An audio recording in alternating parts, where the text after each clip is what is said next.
رب اشرح لي صدري ويسر لي امري واحلل عقدة من لساني يفقهوا قولي اللهم صل على محمد كما تحب وترضى. అల్లాహ్ యొక్క దయ, అల్లాహ్ యొక్క అనుగ్రహం మనందరిపైన ఉంది కనుక అల్లాహ్ సుబ్హానహు తఆలా మనందరినీ కూడా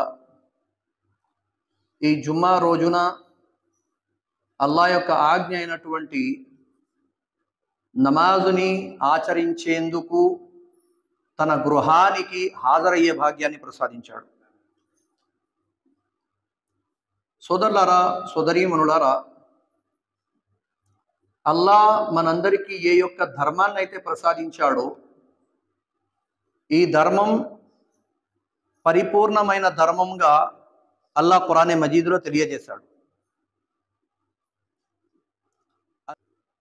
ఈ రోజున ఈ ధర్మాన్ని పరిపూర్ణం చేయడం జరిగింది అన్నాడు.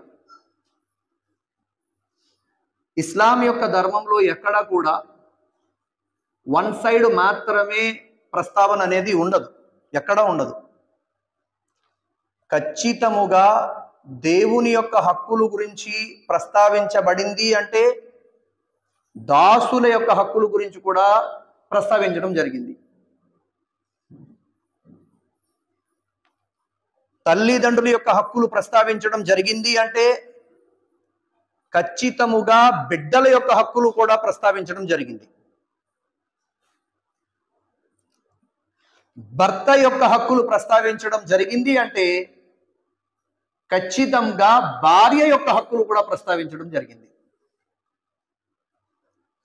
యజమాని యొక్క హక్కులు ప్రస్తావించడం జరిగింది అంటే ఖచ్చితముగా పనివాని యొక్క హక్కులు కూడా ప్రస్తావించడం జరిగింది.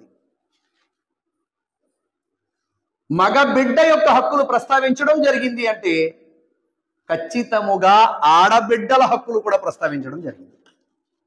ఎక్కడ కూడా వన్ సైడ్ బోధన అనేది ఇస్లాంలో లేదండి.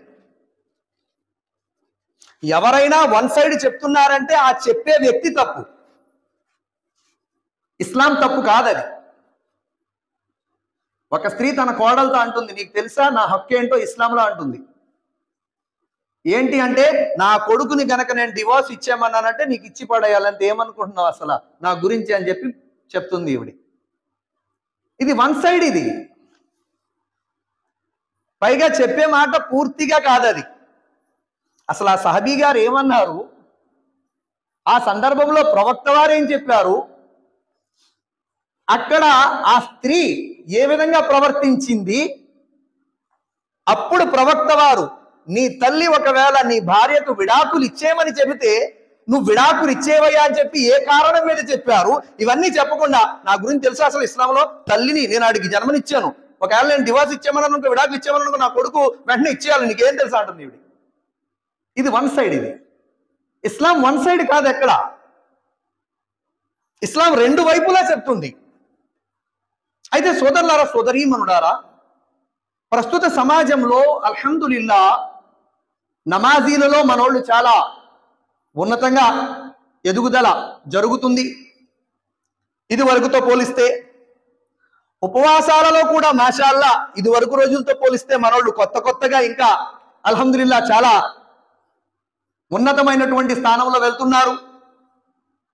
అదేవిధంగా మరి ఒక కుటుంబములో, ఒక ఫ్యామిలీ లైఫ్లో వీరు పూర్తిగా ఇస్లాం చెప్పినట్టుగా జీవితం గడుపుతున్నారా, లేదా ఇస్లాం అంటే కేవలం నమాజ్, రోజా, బుర్కా అంతవరకే పెట్టేసుకున్నారా? ఇది చాలా ఇంపార్టెంట్.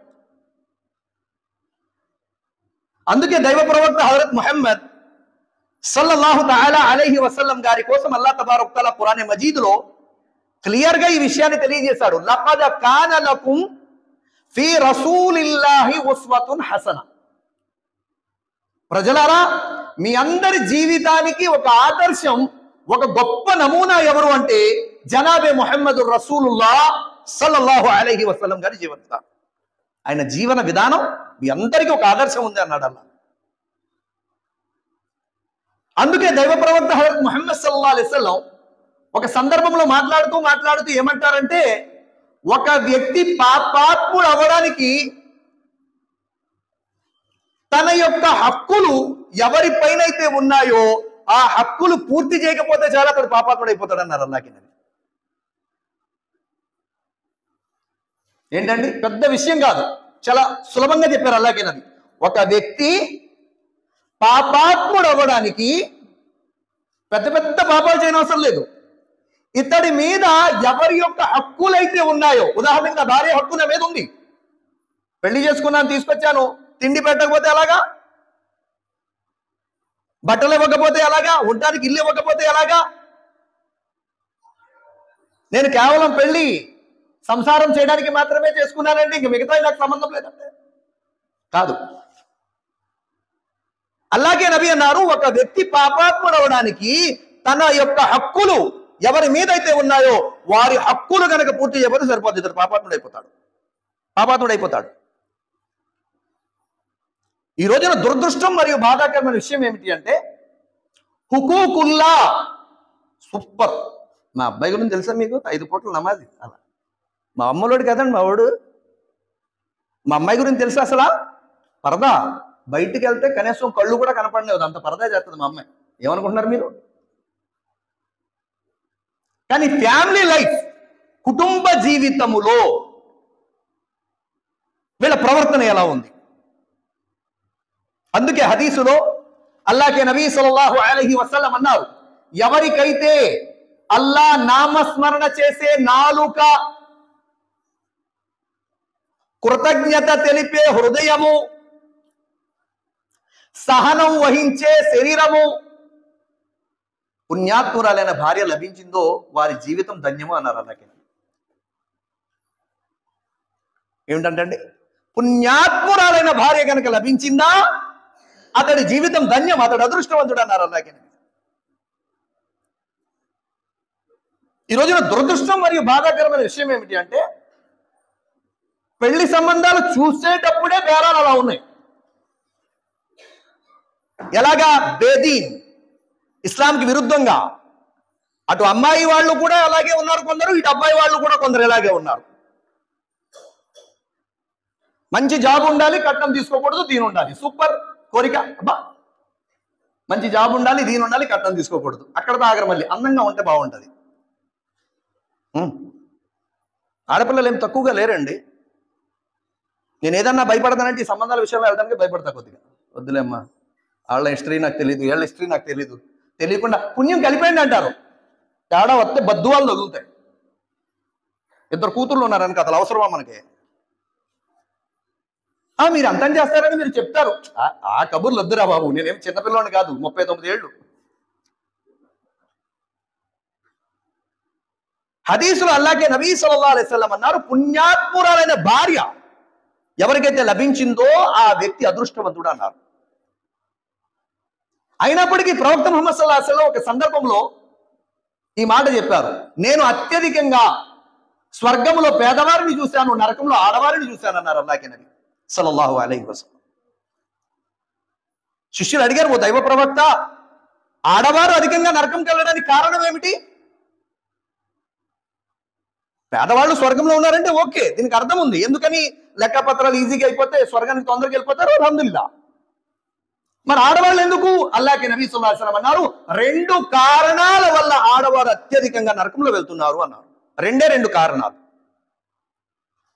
అందులో మొదటి కారణం ఏమిటి అంటే, భర్త ఎంత కష్టపడి, ఎంత శ్రమటోర్చి, వీళ్ళ జీవితాలు ఎంత ఉన్నతంగా చూడటానికి ట్రై చేసినా కృతజ్ఞత అనేది చూపరు అన్నారు అల్లాహ్కే నబీ. అబ్బే, చాలా తక్కువ మంది ఉంటారు అలా ఆడవాళ్ళు కృతజ్ఞత చెప్పేవాళ్ళు. ఎంతో ఒక రేంజ్ లో చూసాం మనం. అయినప్పటికీ కూడా ఇంటికి వచ్చాక ఎప్పుడైనా సుఖపడ్డానో బతికిట్టుకుని అంటుందంటే ఖతం అయిపోయింది. ఇన్ని సంవత్సరాల జీవితంలో ఇంత కష్టపడి తన రక్తాన్ని చెమటగా మార్చి ఉదయం నుంచి సాయంత్రం దాకా వాడి ముందు చేతులు కట్టుకొని జీవితం అంతా కూడా చెమట వచ్చి నీ కోసం ఇంత తీసుకొస్తే ఎప్పుడన్నా సుఖమని ఇంట్లోకి వచ్చేకాదు, ఖతం అయిపోయింది. అల్లాహ్కే నబీ అన్నారు, ఇది మొదటి కారణం.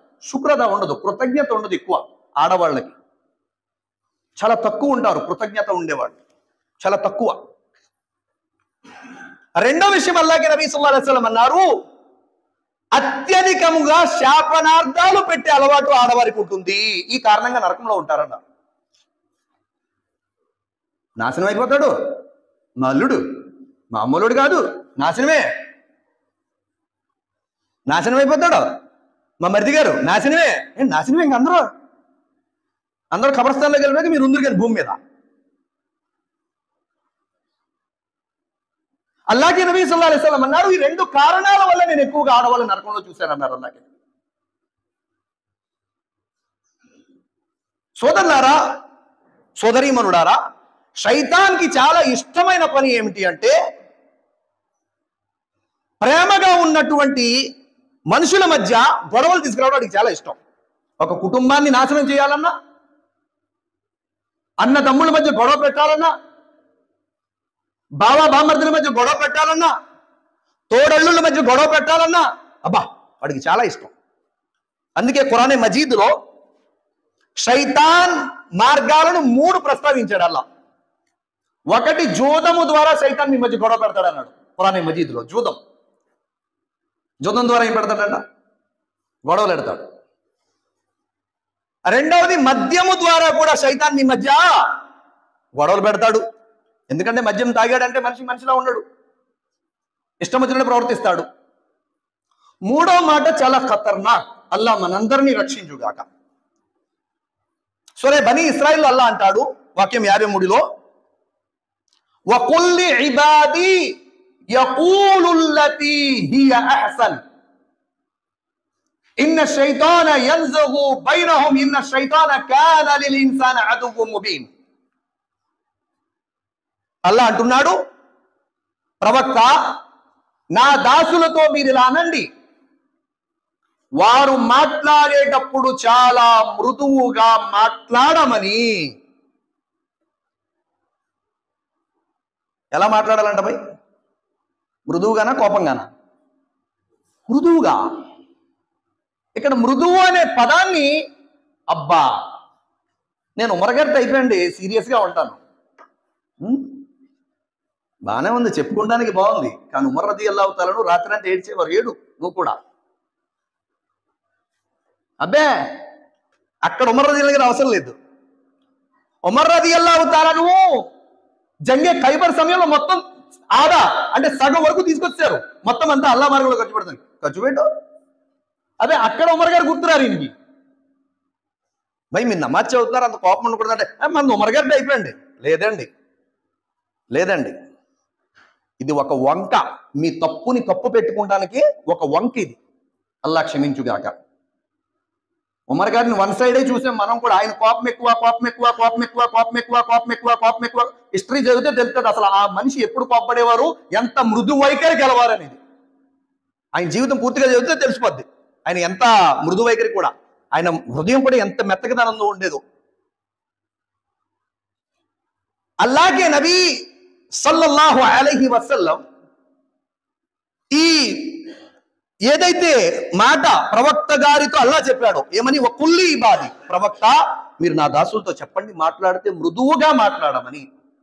ఇక్కడ వస్తుందండి మొత్తం అంతా కూడా గొడవలు. భర్త భార్యతో కంట్రోల్గా మాట్లాడు, భార్య భర్తతో కూడా కంట్రోల్గా మాట్లాడదు. నోరల్లా ఇచ్చింది ఇష్టం వచ్చినట్టు మాట్లాడటానికి కాదండి, ఖురాన్ చదవడానికి, అల్లా నామస్మరణ చేయడానికి, మృదువుగా మాట్లాడి పుణ్యాలు సంపాదించుకోవడానికి, పరలోకం తయారు చేసుకోవడానికి.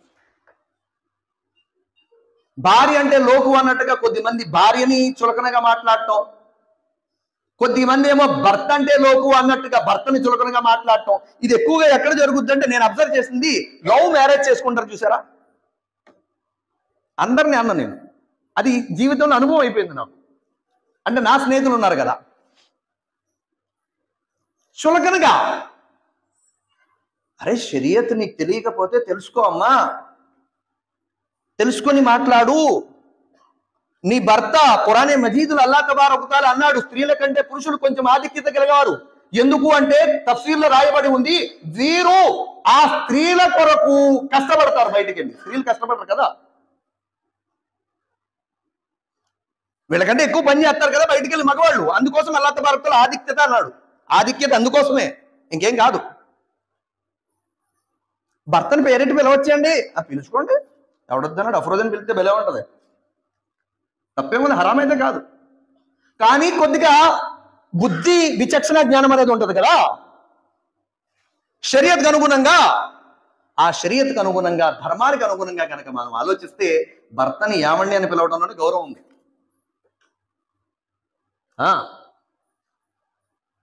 అడుగుతారు ఇలాంటియే, డైరెక్ట్ గా మెసేజ్ చేస్తారు మాకు, హజరత్ मेरा शोहर को मैं नाम से पुकारा जाए, पुकारा, तुम्हारा नॉलेज क्या है कि तुम्हारा अच्छापन क्या है कि सबको मालूम हो जाता. హదీసులో అల్లాహ్ నబీ సల్లల్లాహు అలైహి వసల్లం తెలియజేశారు, భార్య భర్తల గురించి ఒక మాట అన్నారు ప్రవక్త వారు, ఏమని? ఖైరుకుమ్ ఖైరుకుమ్ లి అహ్లి వ అనా ఖైరుకుమ్ లి అహ్లి ఔ కమా ఖాల సల్లల్లాహు అలైహి వసల్లం. అల్లాహ్ నబీ అన్నారు, మీలో ఉత్తములు ఎవరంటే ఎవరైతే తన భార్యతో సత్ప్రవర్తన చేస్తాడో వారే ఉత్తములు, నేను నా భార్యలతో సత్ప్రవర్తన చేస్తానన్నారు ప్రవక్త గారు. మనం ఎంత నమాజ్ చదివినా, ఎంత ఖురాన్ చదివినా, ఎంత అల్లాహ్ నామస్మరణ చేసినా, ఎన్ని దాన ధర్మాలు చేసినా, మనం సత్ప్రవర్తన అనేది ఎక్కడ చేయాలంటే ప్రవక్త గారు అన్నారు, భార్య దగ్గర చేయాలి సత్ప్రవర్తన. తల్లి దగ్గర చేయడం గొప్ప కాదండి, ఎందుకంటే మనకు జన్మనిచ్చింది, చేయాల్సిందే. భార్య అలా కాదు కదా, బయట నుంచి వస్తుంది.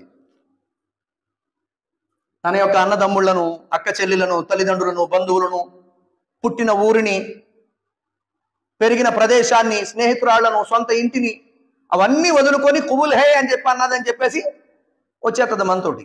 మరి అంత త్యాగం చేసి మన కోసం వచ్చినప్పుడు మనం భార్యతో ఎలా ప్రవర్తించాలి? అందుకే ప్రవక్త సల్లల్లాహు అలైహి వసల్లం ఇంట్లోకి వెళ్ళేటప్పుడు ముఖ్యంగా ఒకటి మిస్వాక్ చేసుకొని వెళ్ళేవారు. ఎందుకని?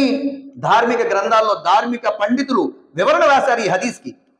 నోటి యొక్క దుర్వాసన కారణముగా భార్యకి అసహ్యం కలగకూడదు అని చెప్పేసి ప్రవక్త వారు బయట మిస్వాక్ చేసుకొని వెళ్ళేవారు ఇంట్లోకి మాట్లాడటానికి వెళ్ళేటప్పుడు. కానీ దురదృష్టం ఏంటంటే కొద్దిమంది ఎలా అయిపోయారంటే అలా క్షమించుగాక సిగరెట్ కాల్చేసి మరీ వెళ్తాడు. కొద్దిమంది ఏమో పాన్ పరాగ్ ఏదో అంటారు కదా, కొద్దిమంది కైని అవి తిని వెళ్ళడం ఏంటారు నాయన. భార్య దగ్గరికి వెళ్ళేటప్పుడు కొద్దిగా నోటి దుర్వాసన నుంచి దూరంగా ఉండేలా చేయండి అయ్యా బాబు. ఇది ప్రవక్త వారి సాంప్రదాయం. ఇది రెండవది, ప్రవక్త సల్లల్లాహు అలైహి వసల్లం ఇంట్లోకి వెళ్ళేటప్పుడు సలాం చెప్పి వెళ్ళేవారు. అస్సలాము అలైకుం. సలాం ఎలా చెప్పేవారు? అల్లాహ్ నబీ సల్లల్లాహు అలైహి వసల్లం కోసం ఒక సహాబీ గారు చెప్తున్నారు, ప్రవక్త వారు సలాం ఎలా చెప్పేవారంటే, ఒకవేళ ఎవరైనా నిద్రిస్తే వారి నిద్రభంగం అయ్యేది కాదు, ఎవరైనా ఒకవేళ మెలకుగా ఉంటే వారు విని జవాబు ఇచ్చేసేవారు, అలా చెప్పేవారు. సలాం కూడా మధ్యస్థంగా, ఏదో సలాం చెప్తే ఇంట్లో వాళ్ళంతా భయపడిపోయి ఎవరో వచ్చారని చెప్పేసి కంగారు పడిపోయేలా కాదు. మళ్ళీ కొద్దిమంది నిద్రలో ఉంటే భయపెట్టి మరి చెప్తారు, అస్సలాం అలైకుం బచ్చి ఉడ్ జాతీ జీ అంటే, పలానా క్యా హోతీ అంటారు నాయన, डर जाती बच्ची, बुखार आ जाती, फिर कुल औज़ु बिरब्बिल फलक, कुल औज़ु बिरब्बिल पढ़ना, फिर दम करना पड़ता. అల్లాహ్ నబీ సల్లల్లాహు అలైహి వసల్లం ఒకటి మిస్వాక్ చేసుకొని ఇంట్లోకి వెళ్ళేవారు, రెండు సలాం చెప్పేవారు, మూడు అల్లాహ్ నబీ ఇంట్లోకి వెళ్ళినప్పుడు చిరునవ్వుతో వెళ్ళేవారు ఇంట్లోకి. చిరునవ్వు ఇది కరువు అయిపోయింది అండి బాబు, అల్లాహ్ క్షమించుగాక. కరువు అయిపోయింది, చిరునవ్వు కరువు అయిపోయింది ముఖాల మీద. ఎంత దారుణం అంటే అల్లాహ్ క్షమించుగాక, ఒకప్పుడు చిరునవ్వు అధికంగా ఉండేది. ఇప్పుడు ఏంటంటే ఈ ఫోన్లో అన్ని చూసి టెన్షన్ లో, ఆ టీవీలో అన్ని చూసి టెన్షన్ లో, ఈ లైఫ్ కూడా బిజీ చేసేసుకున్నాడు. ఇప్పుడు ఎన్నాళ్ళు బతుకుతాం, ఇప్పుడు బతుకున్నాను, ఇప్పుడు భయం చేసి చచ్చిపోతాను ఉండదు తెలియదు. ఈ లోపు దీని గురించి ఏదో సంపాదించేద్దామని చెప్పేసి బాగా టెన్షన్ మీద పెట్టేసుకొని మనిషి నవ్వుతూ పలకరించిన కనీసం నవ్వుతూ జవాబు ఇచ్చేంత టైం లేదు దీనికి. Busy, tension. హదీసులో అల్లాహ్ నబీ సల్లల్లాహు అలైహి వసల్లం అన్నారు, నవ్వుతూ పలకరించడం సదకా, దానం చేసిన యొక్క పుణ్యమయ అన్నారు అల్లాహ్ నబీ. నవ్వుతూ అస్సలాము అలైకుం, అల్లాహ్ యొక్క వరం. అస్సలాము అలైకుం నవ్వడం అల్లాహ్ యొక్క వరం అండి. ఈ నవ్వడానికి కూడా బాధ అయిపోతుంది. ఇంట్లో భార్య దగ్గరికి వెళ్ళేటప్పుడు అల్లాహ్ నబీ సల్లల్లాహు అలైహి వసల్లం నవ్వుతూ వెళ్ళేవారు, మరియు తమ శిష్యులతో కలిసేటప్పుడు కూడా చిరునవ్వుతో పలకరించేవారు. ఈ రోజున ఇది కరువు అయిపోయింది. సోదరులారా, సోదరీమణులారా, మరి కుటుంబ విషయానికి వస్తే అల్లాహ్కే నబీ సల్లల్లాహు అలైహి వసల్లం అన్నారు, ప్రజలారా మీరు మీ పిల్లలతో చాలా జాగ్రత్తగా ప్రవర్తించండి. ఒక బిడ్డకి మీరు అధికంగా మీరు సంపాదన ఇచ్చి రెండో బిడ్డకి మీరు తక్కువ ఇచ్చారంటే ప్రళయ దినం రోజున అల్లాహ్ దగ్గర పట్టుబడిపోతారు. మీరు ప్రశ్నించబడతారు, అల్లాహ్ దగ్గర ప్రశ్నించబడతారు. పెద్ద కొడుకు అంటే బాగా ప్రేమ ఎక్కువ, బాగా. చిన్న కొడుకు అంటే ప్రేమ తక్కువ. వీడికేమో ఫుల్గా ఇస్తారు పెద్దోడు అనేసరికి, చిన్నోడు అనేసరికి మాత్రం చాలా తక్కువ ఇస్తారు. కొంతమందికి చిన్నోడు అంటే బాగా ప్రేమ ఎక్కువ, పెద్దోడు అంటే లోకువ. ఇంకొద్దిమంది అయితే ఇంకా దారుణం, అల్లాహ్ క్షమించుగాక. మొన్న నా నసీబ్ బాగా ఒక హాఫీజాబుని కదిపాను. ఏమండి మీ అన్న ఎలా ఉన్నాడని చెప్పి, ఆ దరిద్రుడికి ఒక దగ్గరగా అంటున్నాడు. ఏంట్రా అంటే ఆయన తండ్రి జాబు తీసుకున్నాడంట, 50 లక్షలు 60 లక్షలు ముఫ్తీ సాబ్కి ఇషారా కాపీ అయిపోద్ది. కాకపోతే అంత గుర్తు రాకపోవచ్చు ఈయనకి. 50 లక్షలు 60 లక్షలు ఇల్లు కొన్నాడంట. ఇంకా 2 తమ్ముళ్ళు ఉన్నారు, వాళ్ళు హక్కు పూర్తి చేయలేదు. వీడు ఏమని అడిగితే నీకు 5 లక్షలు ఆడికి 10 లక్షలు వేస్తాను అంటున్నాడంట. ఏంటి జనం భిక్షమా? అల్లాహ్ దగ్గర పట్టాడుతావు కదా బాబు, ఎప్పుడు పోతావో తెలీదు. ఆ రోజుకి భయపడాలి కదా. అల్యౌమ నఖ్తిము అలా అఫ్వాహిహిం వ తుకల్లిమునా ఐదీహిం. ఆ రోజు మీ అవయవాలే మీకు వ్యతిరేకంగా మాట్లాడతాయి, మన అవయవాలే సాక్ష్యం చెప్తాయి అన్నాడు అల్లాహ్ ఖురాన్లో. కొంతమంది ఏమో కూతురికి పెళ్లి చేస్తాం కదా అని చెప్పేసి, నీకు పెళ్లి చేస్తాడు కదా నాన్న, నీకెందుకు ఇస్తాం ఇంకా ఆస్తి? అబ్బా చెప్పు, అల్లాహ్ దగ్గర అలాగే చెప్పు. అరే షరియతే ఇస్లాం ప్రకారంగా ఆడపిల్లకి ఆస్తిలో వాటా చెప్పిందయా, మగపిల్లడికి ఇస్లాంలో ఆస్తిలో వాటా చెప్పిందయా. నేను వన్ సైడ్ అయితే చేస్తాను, నా కూతురికే నేను ఇస్తాను, నా కొడుకు ఏమన్నా లేదా నా కొడుక్కి ఇస్తాను, నా కూతురికి ఏమన్నా అక్కడ పట్టుబడతావు, పోతావు. ఎన్ని నమాజులు చేసినా పోవడమే. సహీ ముస్లిం హదీస్ ఇది. రావి అబూ హురైరా రదియల్లాహు తఆలా అన్హు, అల్లాహ్కి నబీ సల్లల్లాహు అలైహి వసల్లం అన్నారు, దాని సారాంశం ఏంటి? తీర్పు దినం రోజున ఒక వ్యక్తి వస్తాడు పుణ్యాలతో. ఆ పుణ్యాలు పర్వతం మీద పెడితే పర్వతం కూడా తునాతునకలైపోద్ది, అన్ని పుణ్యాలు తెచ్చుకుంటాడు. కానీ నివాసం నరకం అన్నారు అల్లాహ్కి నబీ సల్లల్లాహు అలైహి వసల్లం. నివాసం నరకమే. కారణం, ప్రపంచములో తల్లి హక్కు ఇవ్వలేదు, తండ్రి హక్కు ఇవ్వలేదు, అన్న హక్కు ఇవ్వలేదు, తమ్ముడు హక్కు ఇవ్వలేదు, బిడ్డల హక్కు కూడా పూర్తిగా తీర్చలేదయా. పట్టుకుంటాడు అల్లా. పనివాడి యొక్క హక్కు కూడా ఇవ్వలేదు. పని చేస్తారు కదా, వాళ్ళ హక్కులు కూడా ఉంటాయి షరియత్లో. ఆస్తి హక్కులు కాదు, పని చేస్తాడు కదా, పని చేసేవాడు కదా, కరెక్ట్గా జీతం ఇవ్వాలి, అది కూడా హక్కే కదా. వీళ్ళందరూ పట్టుకుంటారు. అల్లాహ్కి నబీ అన్నారు, ఇతడు నివాసం నరకం అయిపోద్ది అన్నారు. సోదరులారా, పెద్దలారా, అందుకోసమే మనం ఎన్ని నమాజులు చేసినా, ఎంత ఖురాన్ చదివినా, కుటుంబ జీవితంలో మన విధానం అంతా కూడా ఇస్లాం చెప్పినట్టుగా ఉండాలి.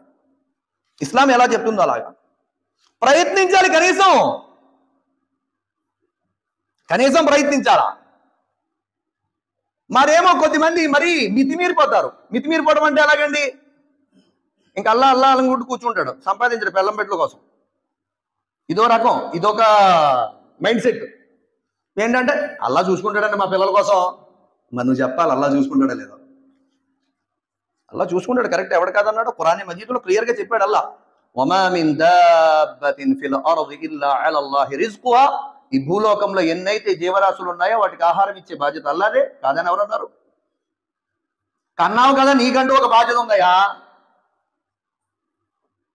హదీసులో అల్లాహ్కి నబీ సల్లల్లాహు అలైహి వసల్లం అన్నారు, మీ పిల్లలను, మీ సంతానాన్ని పేదరికంలో వదిలి చనిపోకండి. పేదరికం అనేది విశ్వాసానికే ప్రమాదం అన్నారు అల్లాహ్కి నబీ సల్లల్లాహు అలైహి వసల్లం. పేదరికం ఏంటండి? మీ పిల్లలకు అల్లాహ్ మీద విశ్వాసం పాడు చేస్తుందని పేదరికం.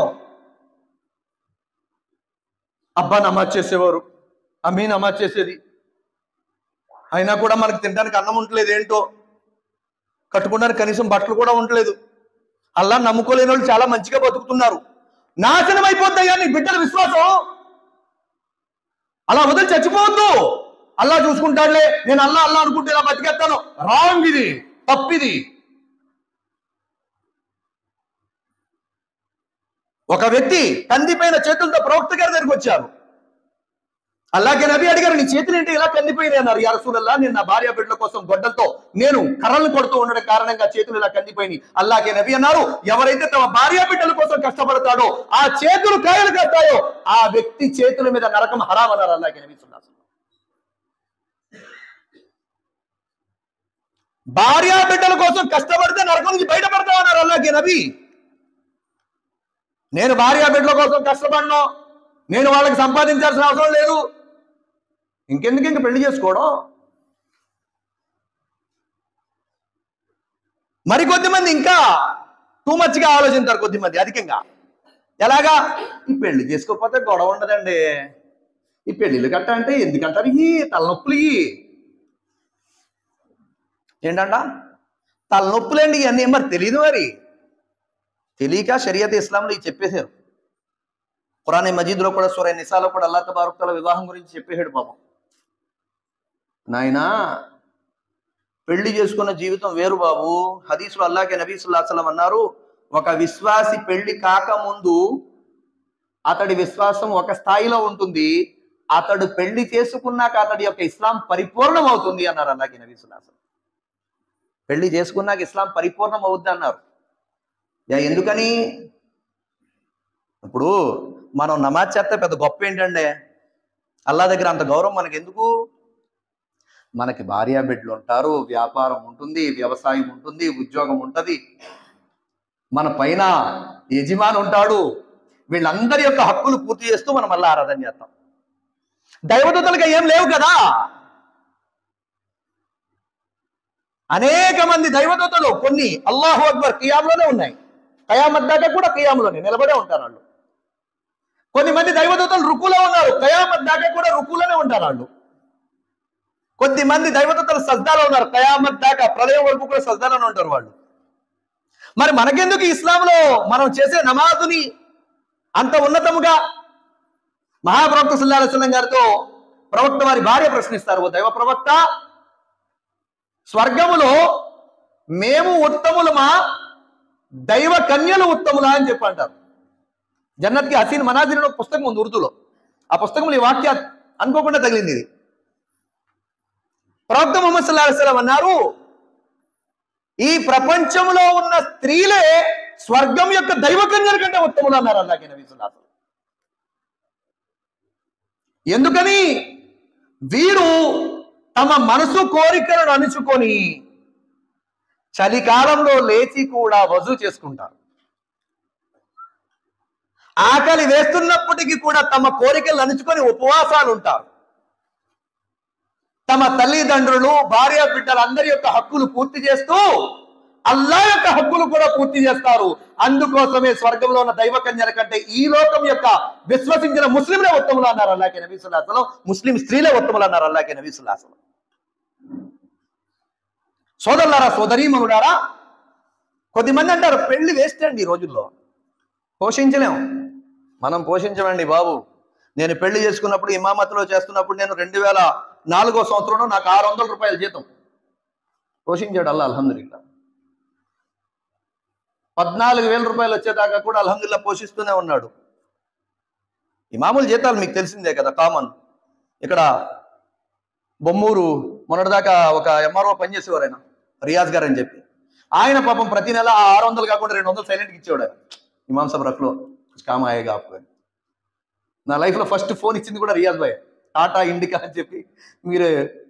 మీకు ఎప్పుడైనా నేను పిలాలంటే ఉంటుంది గురువు గారు, ఎప్పుడైనా పాలకొల్లో నేను ఉంటాను కదా, మీరు రావడానికి ఉంటుందని ఫస్ట్ ఫోన్ ఇచ్చింది కూడా ఆయన. అంటే జీతం ఏదైతే ఉందో తక్కువ జీతమైన అల్హమ్దులిల్లాహ్ ఇప్పుడు దాకా అల్లాహ్ పోషించాడు. ఆఖరి మాట, అల్లాహ్కి నబీ సల్లల్లాహు అలైహి వసల్లం గారి యొక్క జీవన విధానం కోసం తెలుసుకోవడం కోసం ముగ్గురు వ్యక్తులు ప్రవక్త సల్లల్లాహు అలైహి వసల్లం యొక్క భార్యామణి దగ్గరకు వచ్చి అడుగుతారు, అమ్మా, ప్రవక్త వారి యొక్క ఆచరణ విధానం ఏమిటి? అప్పుడు అమ్మ ఆయిషా రదియల్లాహు తఆలా ఏమంటారంటే, ప్రవక్త వారి యొక్క ఆచరణ చాలా అత్యున్నతమైనది, చాలా గొప్ప ఆచరణ వారిది అని చెప్పేసి ప్రవక్త వారి ఆరాధన గురించి, ప్రవక్త వారి ఆచరణ కోసం చెప్తే, అక్కడ ఉన్నటువంటి ఆ ముగ్గురులో ఒక వ్యక్తి అంటాడు, నేను పగలంటే ఇంక ఉపవాసాలు పెట్టేస్తా కంటిన్యూ. రెండో వ్యక్తి అంటాడు, నేను ఇంకా రాత్రంతా పడుకోను ఇంకా. నైట్ అంతా కూడా అల్లా ఆరాధనలో గడిపేస్తా. మూడో వ్యక్తి అంటాడు నేను ఇంకా పెళ్లి చేసుకుని అంటాడు, స్త్రీ జోలికి వెళ్ళను, నేను పెళ్లి చేసుకుని అంటాడు. ఈ మాటలు విని వెంటనే అల్లాహ్కి నబీ సల్లల్లాహు అలైహి వసల్లం అంటారు, ప్రజలారా మీరు అలా చేయకండి. నేను ఎంతగానో అల్లాహ్కి భయపడతాను, అయినప్పటికీ నేను అప్పుడప్పుడు ఉపవాసాలు ఉంటాను, అప్పుడప్పుడు ఉపవాసం విడుస్తాను. నేను మీకంటే ఎక్కువగా అల్లాహ్కి భయపడతాను.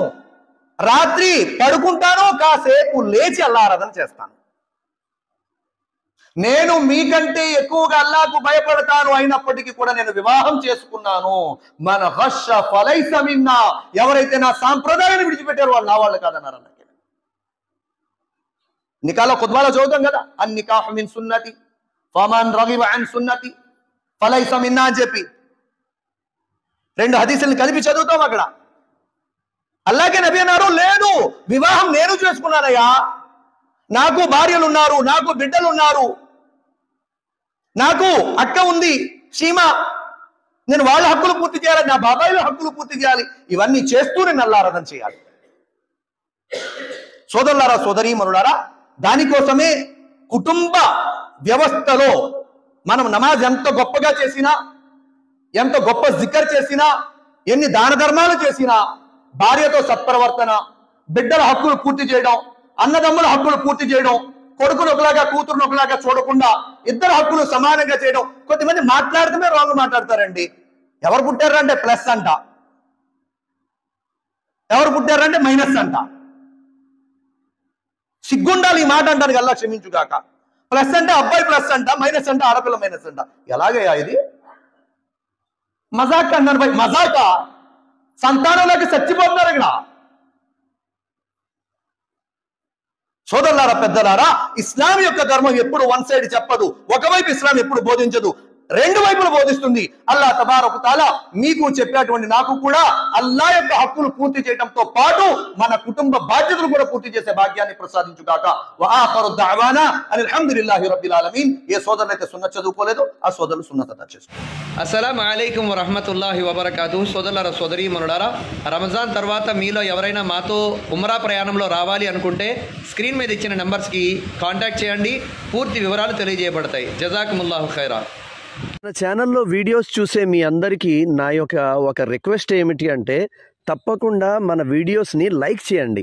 మీరు లైక్ చేయడం వల్ల ఏమవుతుంది అంటే యూట్యూబ్ మన వీడియోస్ని ఇంకా ఎక్కువ ప్రజలకు చూపిస్తుంది అనమాట. తర్వాత మీకు ఇంకా నచ్చిందనుకోండి, కాస్త కామెంట్ చేయండి, మాషా అల్లా, సుబ్హానల్లా, జజాకుముల్లా అని చెప్పి. ఇంకా నచ్చిందనుకోండి, తప్పకుండా మన ఛానల్ని సబ్స్క్రైబ్ చేసుకోండి, వీడియోస్ షేర్ చేయండి. జజాకుముల్లా.